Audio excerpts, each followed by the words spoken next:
할렐루야. 우리 주님 부활하셨습니다. 할렐루야. 우리 죄를 위해서 십자가에 달리신 주님, 하지만 그 사망 권세 이기시고 부활하셨습니다. 오늘 우리가 그것을 기억하고 기념하고 찬양하는 주일로 모였습니다. 여러분, 아마 지금 이 시간 전 세계에 예수님을 제대로 믿는 교회들은 다 부활절 감사 예배를 올려드리고 있을 것입니다. 지금 온 지구상의 주의 교회들이 이렇게 예배를 드리는데, 하지만 처음에 이 부활의 소식은 정말 어둠 속에 작은 빛과 같이 시작이 되었습니다. 특별히 오늘 말씀 1절처럼 말입니다. 여러분, 오늘 말씀 1절 어떻게 시작합니까?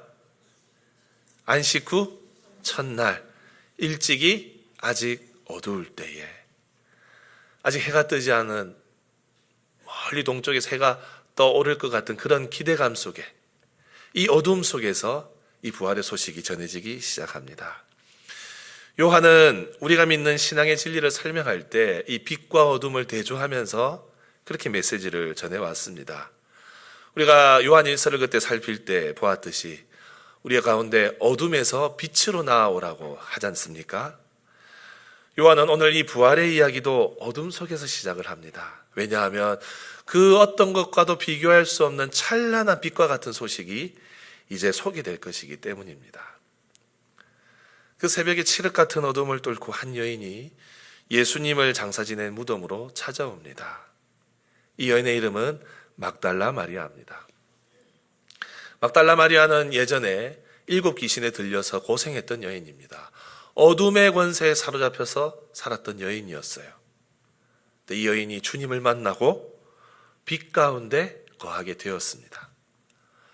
악한 것들을 다 물리치고 자유케 되고, 이후에는 주님을 도우면서 주님과 함께 동행하면서 물심양면으로 주님을 돕고 동행했던 사람이 바로 이 막달라 마리아입니다. 이 여인이 그 새벽에 해가 뜨기도 직전에 무덤에 찾아온 거였어요. 근데 무덤에 와서 깜짝 놀랍니다. 무덤에 와서 보니 돌이 무덤에서 옮겨져 있습니다. 너무 놀라서 그것을 보고는 바로 뛰어서 갑니다. 무덤에 문이 열려있다. 이 소식을 전하기 위해서 뛰어가요. 여러분, 그 당시에 여성들이 뛰었다 한번 생각해 보십시오. 자주 볼 수 없는 일이에요. 낯선 일입니다. 그래서 곧장 달려간 곳이 바로 시몬 베드로와 오늘 본문에 예수님을 사랑하시던 그 제자, 다른 제자, 바로 요한에게로 찾아갑니다. 그리고 찾아가서 이렇게 전합니다. 2절 하반절 보시면 사람들이 주님을 무덤에서 가져다가 어디 두었는지 우리가 알지 못하겠다. 이렇게 그 제자들에게 가서 말해요. 당시에는 무덤 도굴꾼들이 많았다고 합니다. 그래서 로마 황제가 칙령을 내려서 무덤을 도굴하는 자 처벌하겠다고 칙령까지 내렸어요.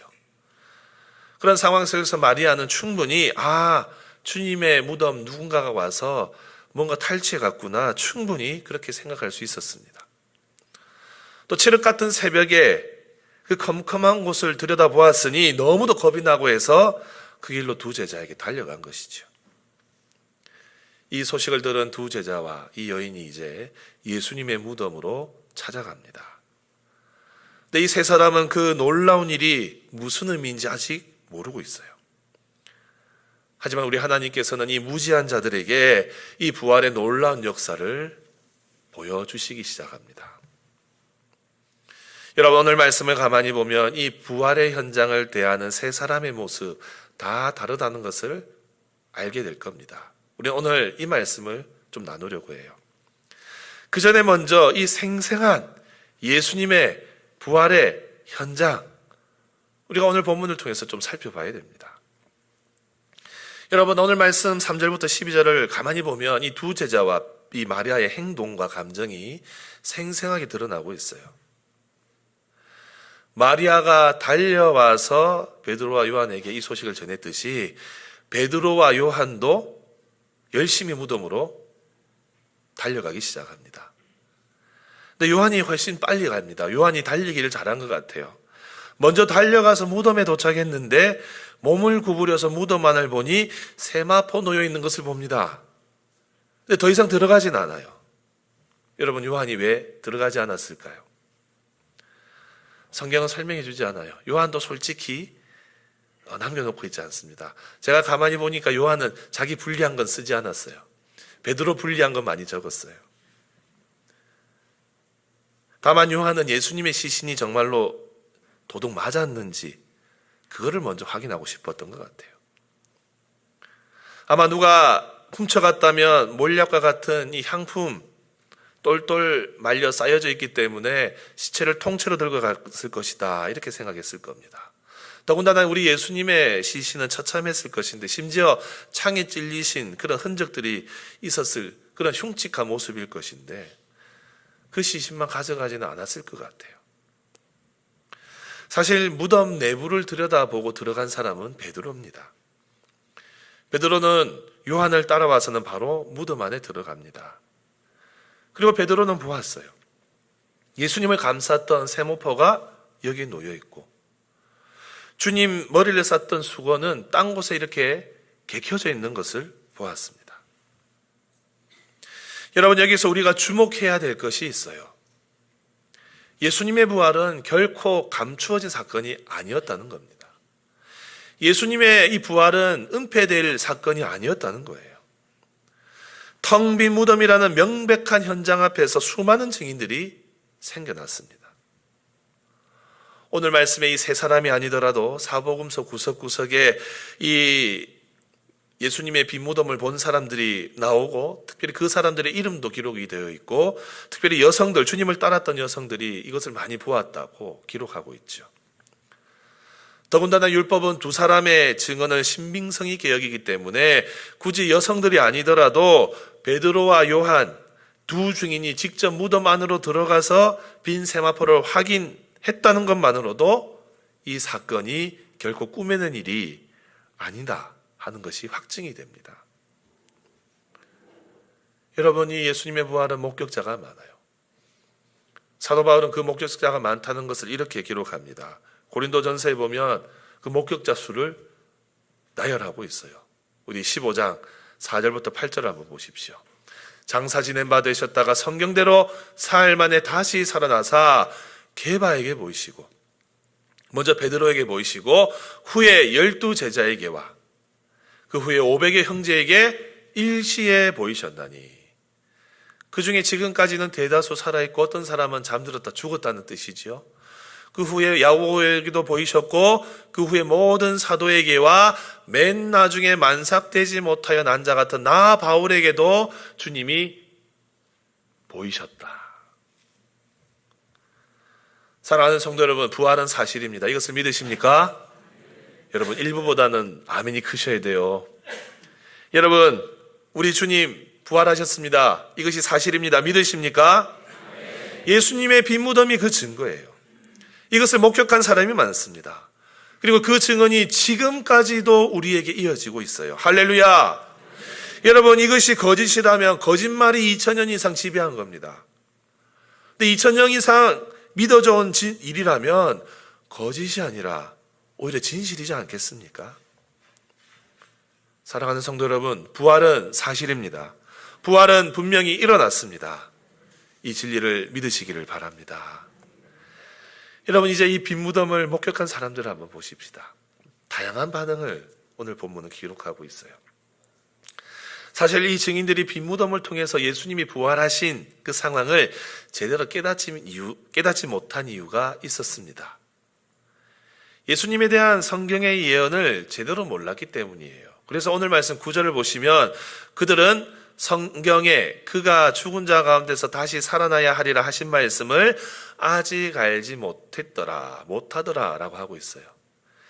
이 당시에 베드로와 요한 이걸 진리를 알지 못했고 후에 시간이 지나서 성경 전체가 예수님에 대해서 예언하고 있음을 알았기에 사실 이 당시에는 그들의 무지 때문에라도 이 상황을 제대로 이해하지를 못했습니다. 그런데 요한은 이 빈 무덤에 함께 갔던 이 세 사람의 반응을 솔직하게 기록해 놓고 있어요. 먼저 요한을 한번 보십시다. 요한은 처음에 도착했을 때 살짝 들여다보고 예수님의 세마포만 확인을 했어요. 들어가지 못하고 있었습니다. 근데 열심히 달려온 베드로가 그쪽에 들어갑니다. 들어가서 예수님의 세마포와 수건들을 확인합니다. 그 뒤를 따라서 요한이 슬그머니 들어가요. 8절을 한번 보십시오. 그때야 무덤에 먼저 갔던 그 다른 제자도 들어가 보고 믿더라 하고 있어요. 베드로가 들어간 이후에, 베드로가 다 확인을 한 이후에 그때야 요한이 따라 들어간 거예요. 근데 이후에 요한의 반응이 참 은혜가 됩니다. 어떻게 했습니까? 들어가 보고 믿었다 하고 있어요.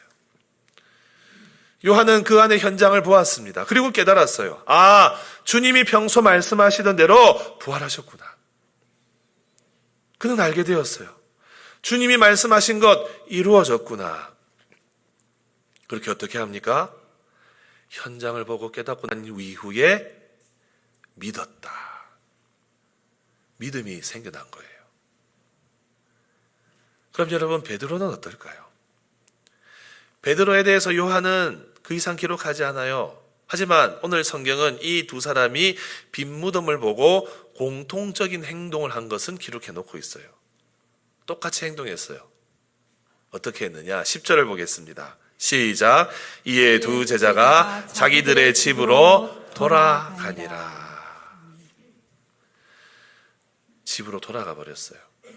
베드로는 그 현장을 다 목격하고 가장 먼저 들어가서 그 무덤을 다 보고 집으로 돌아갔습니다. 근데 누가복음에는 집으로 돌아갈 때 베드로의 심정을 기록을 해놓아요. 누가복음 24장에 이렇게 12절 보시면 베드로는 일어나 무덤에 달려가서 구부려 들여다보니 세마포만 보이는지라 그 된 일을 어떻게 했다고요? 놀랍게 여기며 집으로 돌아가니라. 여기서 이 놀랍게 여기다라는 말은 의심을 품다, 의심하다의 뜻입니다. 베드로는 집으로 돌아가면서 놀랍게 여기면서 이것이 무슨 일인가 궁리하고 의심을 하면서 집으로 돌아갔어요. 아마도 이때는 베드로에게는 믿음이 생기지 않은 것 같아요. 아마 믿음이 생겼다면 요한이 이걸 기록을 했을 것 같아요. 그런데 여러분, 한 증인이 더 있습니다. 누굽니까? 막달라 마리아입니다. 막달라 마리아는 어떻게 합니까? 사실 이 마리아의 상태를 가장 잘 말해주는 단어가 울다라는 단어예요. 11절 보시면 마리아는 무덤 밖에 서서 울고 있더니 울면서 구부려 무덤 안을 들여다보았다. 여러분, 어찌나 많이 울었으면 주님이 나타나셔서도 여자여 어찌하여 울면서 누군가를 찾고 있느냐 물으셨겠습니까? 너무 울고 있으니까 예수님 나타나셔서 마리아야 왜 계속 울고 있느냐 하시는 거예요. 마리아는 혼란스럽습니다. 누가 주님을 훔쳐갔으면 어떻게 하나? 누가 예수님을 훔쳐서 어디 숨겨버렸으면 어떻게 하나? 찾지 못하면 어떻게 하나? 저 새무덤에 예수님 고이 모셨는데 너무너무 장례를 잘 치러드렸는데 이것이 어떻게 된 일인가? 이 마리아의 울음에는 슬픔과 두려움과 또 주님에 대한 그리움과 또 말로 표현할 수 없는 그런 감정들이 다 녹아 있는 거예요. 사랑하는 성도 여러분, 이 세 사람을 한번 보십시오. 빈 무덤을 보고 다 반응이 다릅니다. 요한은 이 빈 무덤에 들어가서 세모포와 수건을 보고 예수님이 부활하셨음을 믿었습니다. 그런데 집에 가버렸어요. 베드로는 어떻습니까? 오늘 말씀은 베드로 그냥 집에 갔다고만 기록하고 있어요.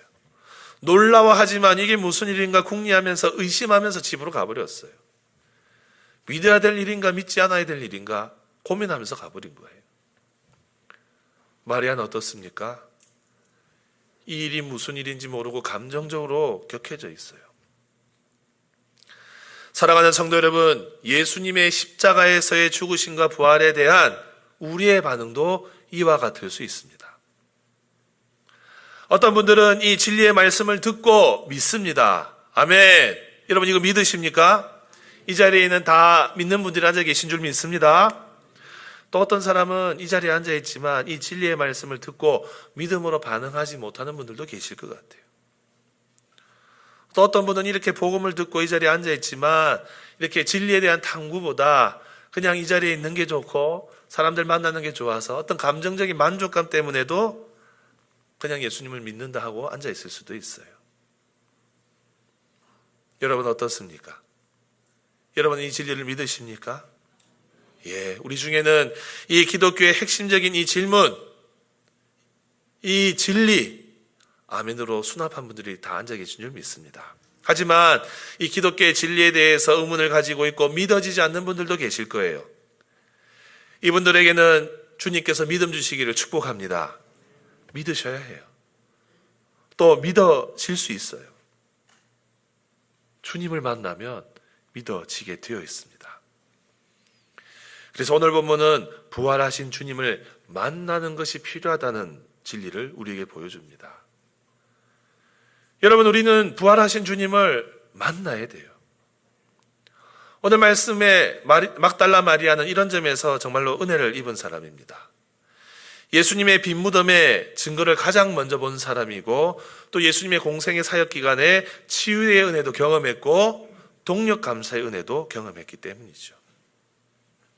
그런데 처음에 예수님의 빈 무덤을 보고는 슬픔에 휩싸여서 이 상황이 어떤 상황인지 제대로 모르는 상태에 남아 있었어요. 막달라 마리아는 다시 이 무덤에 와서 계속 울고 있습니다. 울면서 그 자리를 지키고 있어요. 무덤에 와서 너무 슬프지만 그래도 용기를 내어서 무덤 안을 들여다봅니다. 그렇게 무덤 안을 구부려서 들여다봤을 때 베드로와 요한이 보지 못한 광경을 보게 되어요.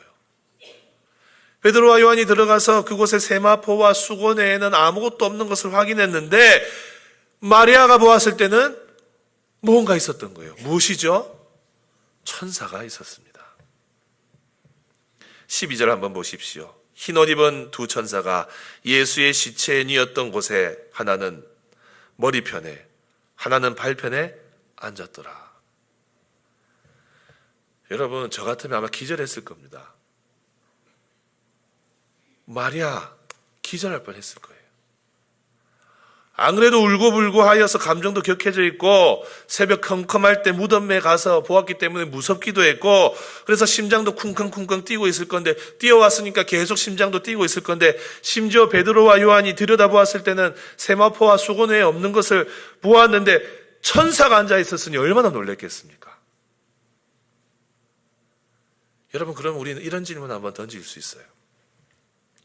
왜 베드로와 요한에게는 천사가 나타나지 않았을까? 왜 마리아에게만 천사가 나타났을까? 요한은 직접적인 이유는 전해놓지 않습니다. 하지만 요한은 두 가지를 강조하고 싶었던 것 같아요. 하나는 예수님과의 직접적인 만남을 강조하고 싶었던 것 같아요. 마리아와 예수님의 직접적 만남. 또 하나 확실한 것은 베드로와 요한은 그 자리를 떠났지만 마리아는 그 자리에 끝까지 남아 있었기 때문에 결과적으로 주님을 만날 수 있었다 하는 겁니다. 곧 부활하신 주님께서는 단순히 사실관계만 확인한 사람들이 아니라 그곳에 머물러서 주님이 어떻게 되셨는지 또 주님을 찾고 있는 이 주님을 기다리는 사람에게 나타나셨던 거예요. 여러분 이것이 중요합니다. 여러분 우리 주님은 사모하는 자에게 은혜를 주십니다. 믿으십니까? 주님을 찾는 자들 만나주셔요. 은혜를 사모하고 그 은혜에 머물고자 하는 그 사람에게 한량없는 은혜와 복을 부어주시는 분이 바로 우리 예수님이십니다. 여러분 우리는 주님에 대한 이해가 좀 부족해도 괜찮아요. 주님을 아는 지식이 좀 부족해도 괜찮습니다. 중요한 것은 이 주님을 만나는 것이에요. 여러분 소개팅이나 여러분 맞선 볼 때 맞선 본 분들 계십니까? 소개팅 나가보신 분들 아마 젊은 세대는 계실 것 같아요. 소개팅을 나갈 때 맞선을 볼 때 여러분 그 상대방의 정보를 다 알고 나가십니까? 이름 정도 알고 성별을 알아야겠죠. 여성을 만날 수 없어요. 남자를 만나야 되고 남자는 여성을 만나야 돼요. 어느 집안 사람인지 어디 사는지 정도 한번 만나봐 하는 이야기 듣고 나가서 만나잖아요. 모든 정보 가지고 만나지 않습니다. 일단 만나보고 알아가요. 마찬가지예요. 일단 우리 주님을 만나야 주님에 대한 이해가 열립니다. 주님과의 인격적인 관계가 먼저 이루어져야 한다는 거예요. 여러분, 오늘 본문의 마리아가 어떻게 다시 주님을 만나는지 과정을 한번 지켜볼까요? 이제 천사들이 묻습니다. 여자여, 어찌하여 오느냐? 마리아가 대답합니다. 13절 하반절 보시면 사람들이 내 주님을 옮겨다가 어디 두었는지 내가 알지 못합니다. 예수님의 시신이 어디 갔는지 알지 못해서 계속 울고 있습니다. 라고 대답을 해요.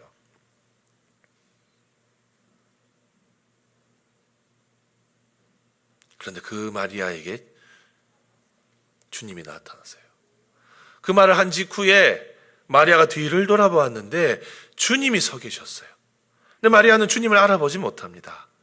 그 마리아에게 주님이 물으세요. 15절 보시면 예수께서 이르시되 여자여 어찌하여 울며 누구를 찾느냐 하시니. 마리아는 이 새무덤을 관리하는 이 동산 관리인인 줄 알고 당신이 옮겼으면 어디 두었는지 좀 알려주세요 라고 말합니다. 여러분, 이 마리아는 예수님이 지금 옆에 계신데 뒤에 계신데도 알아보지 못해요. 왜 알아보지 못할까요? 눈물이 앞을 가려서 그렇습니까? 너무 많이 울어가지고 이 눈이 퉁퉁 부어서 그렇습니까? 저도 가끔 말씀 전하다가 말이 격해지고 눈물이 앞을 가리면 원고 내가 어디 읽고 있나 마음은 격해졌는데 막 원고 찾거든요.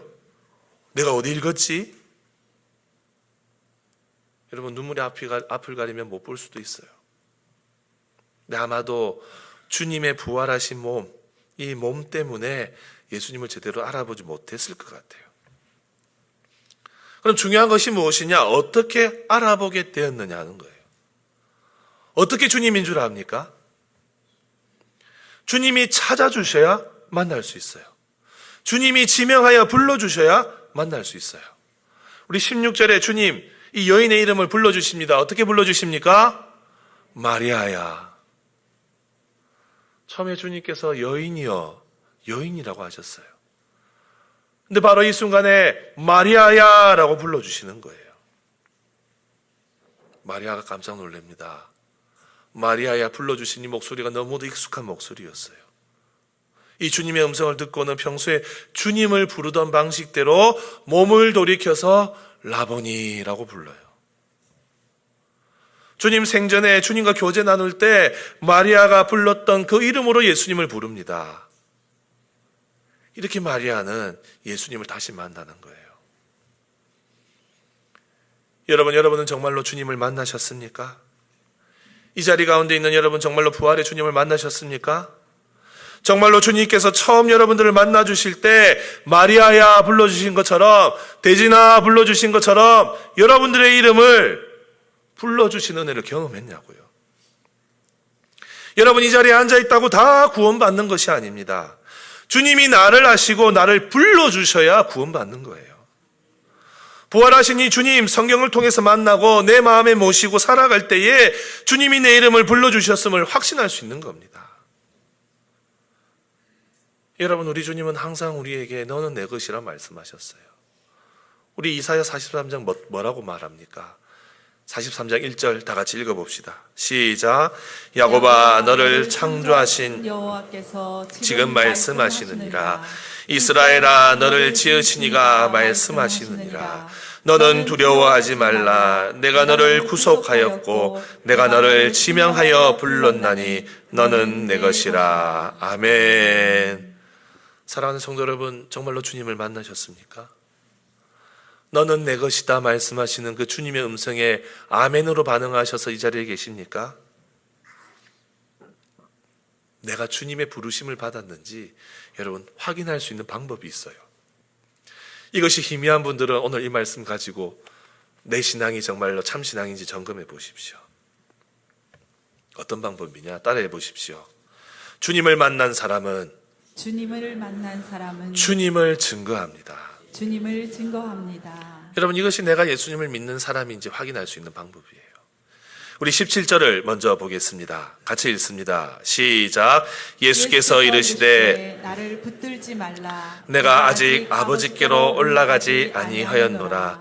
너는 내 형제들에게 가서 이르되 내가 내 아버지 곧 너희 아버지 내 하나님 곧 너희 하나님께로 올라간다 하라 하시니. 아멘. 여러분 17절을 계속 한번 보겠습니다. 주님께서 나를 붙들지 말라 하고 있어요. 이 말이 무슨 의미인가? 좀 복잡한 설명이 많지만 합당한 해석은 예전에 나를 만나서 누렸던 그 관계 그 이상으로 넘어서라는 그런 의미가 담겨 있어요. 예수님이 죽으시고 부활하심으로 말미암아 새로운 관계가 열렸는데, 여러분 17절 하반절 보시면 내가 내 아버지 곧 누구의 아버지라고 하십니까? 너희의 아버지라고 하세요. 내 하나님 곧 너희 하나님께로 내가 올라간다라고 하시는 거예요. 여러분 이 부분에서 우리가 예수님의 십자가의 은혜로 우리가 아버지 하나님으로 부를 수 있는 이 은혜가 열렸다는 것이 확인이 되어요. 이제 우리는 하나님의 자녀가 되었고 주님의 형제 자매가 된 거예요. 여러분 굉장히 놀랍고 신비하고 감사한 일입니다. 여기에 더 중요한 것이 있어요. 주님이 마리아에게 어떻게 말씀하시느냐? 너는 내 형제에게 가서 이르되. 내 형제, 예수님께서 사도들을 대하시면서 형제라 불러주셔요. 그들에게 가서 이르되 이렇게 하라, 말하라 하십니다. 이것이 중요해요.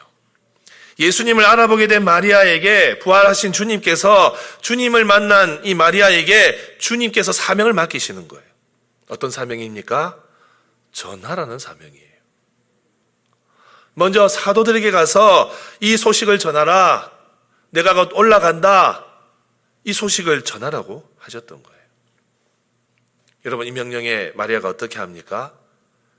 18절 한번 보십시오. 막달라 마리아가 가서 제자들에게 내가 주를 보았다 하고 또 주께서 자기에게 이렇게 말씀하셨다 이르니라. 그대로 가서 순종하고 그대로 전합니다. 여러분 바로 이것이에요. 주님을 만난 사람은 주님을 전합니다. 이것이 내가 예수를 믿고 있다는 사실을 증명하는 방법이에요. 내가 지금 주님을 전하고 있는가, 내가 구원받았다는 사실을 나 스스로 확인할 수 있는 방법이에요. 사랑하는 성도 여러분, 이런 점에서 다시 묻습니다. 여러분들 정말 주님을 만나셨습니까? 그렇다면 주님 전할 수 없어야 해요. 주님 전할 수 없는 것이 너무도 힘들어야 돼요. 이 주님을 전하지 않고서는 못 배겨야 됩니다. 주님이 명령하신 것 너무도 순종하고 싶고 너무도 행하고 싶어져야 해요. 이것이 예수님을 만난 사람의 정상적인 반응입니다.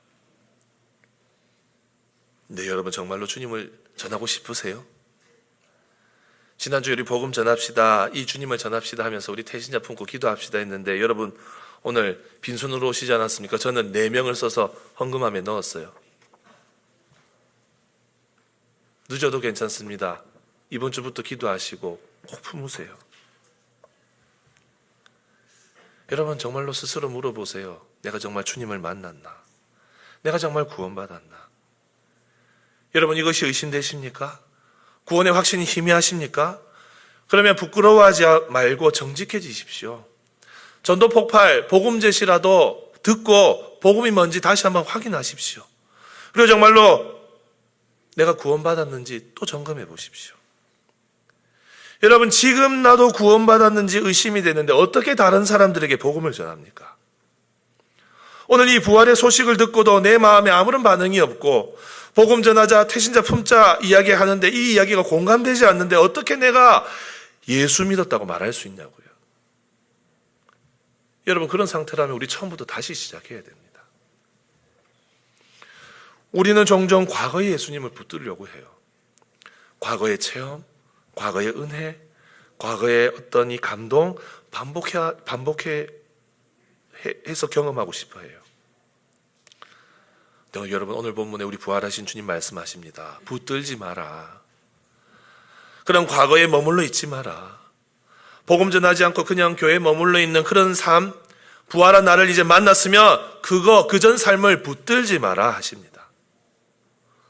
복음 전하지 않으면서 지식적으로 충만한 것, 여러분 그런 신앙생활 오늘 말씀에 이제 붙들지 말라 하고 계세요. 복음 전하지도 않으면서 끼리끼리 모여서 자기들끼리 교제하는 것, 이거 이제 하지 말라고, 붙들지 마라 하시고 계세요. 사랑하는 성도 여러분, 혹시 여러분은 부활하신 주님의 증거를 믿고 있고 또 알고 있고 믿고 있지만 그냥 집으로 가버린 요한처럼 살고 있지는 않습니까? 복음 전하는 것보다 신앙생활, 지적 만족, 그냥 사람들과의 관계 여기 머물러 있지 않습니까? 복음은 들었지만 믿음은 없고 의심은 있어서 그냥 교회 왔다 갔다 하는, 어떻게 보면 믿음 없이 살고 있는 이때 당시에 베드로와 같은 상태, 여러분 그 상태에 머물러 있지는 않습니까? 교회 생활이 좋아서 그냥 감정적으로 나 예수님 믿는다고 느끼고 있는 감정의 상태에 머물러 있지는 않습니까? 사랑하는 성도 여러분, 우리의 신앙을 점검하고 회복할 수 있는 유일한 방법은 부활하신 주님을 제대로 만나는 것입니다. 부활하신 주님을 제대로 전하는 것입니다. 여러분 이 부활절에 주님을 제대로 만나시기를 바랍니다. 주님을 제대로 만나서 제대로 복음 전하시기를 바랍니다. 여러분 전도 대상자 없습니까? 그럼 먼저 주님을 제대로 만나세요. 주님 만나면 내가 복음 전할 사람들이 보이고 주님 만나면 그들을 사랑할 수 있습니다. 오늘 말씀은 우리에게 분명히 도전합니다. 나는 부활하신 주님을 만난 사람입니까? 그리고 그 만남이 나를 어디로 보내고 있습니까? 오늘 말씀은 우리에게 도전하고 있어요. 여러분 주님과의 만남이 없으면 파송도 없어요. 이제 이 예배를 마치고 나가면, 이 예배당 나가면 다 집으로 돌아갑니다. 오늘 우리 부활절 달걀 준비했거든요. 달걀 가지고 가실 거예요. 여러분 이번 한 주 여러분들의 삶의 안식처와 동굴 속에만 머물러 있지 마십시오. 세상 속으로 보냄받아서 이 부활하신 주님을 증거하십시오. 내가 보았습니다. 부활하신 주님을 내가 만났습니다. 이 고백을 세상을 향해 담대하게 선포할 때에 정말 주님이 기뻐하시고 부활의 증인이 누릴 은혜와 복들을 풍성하게 우리 가운데 부어주실 줄 믿습니다. 여러분 이번 한 주간은 이 부활하신 주님을 증거하십시오. 이 부활이 나의 고백이 되게 하십시오. 이 부활을 담대히 전하며 살아갈 때 우리 가운데 주님이 주시는 풍성한 은혜가 넘칠 줄로 믿습니다. 이 한 주간은 이 주님의 부활을 담대히 전하고 살아가는 저와 여러분이 되시기를 주님의 이름으로 축복합니다.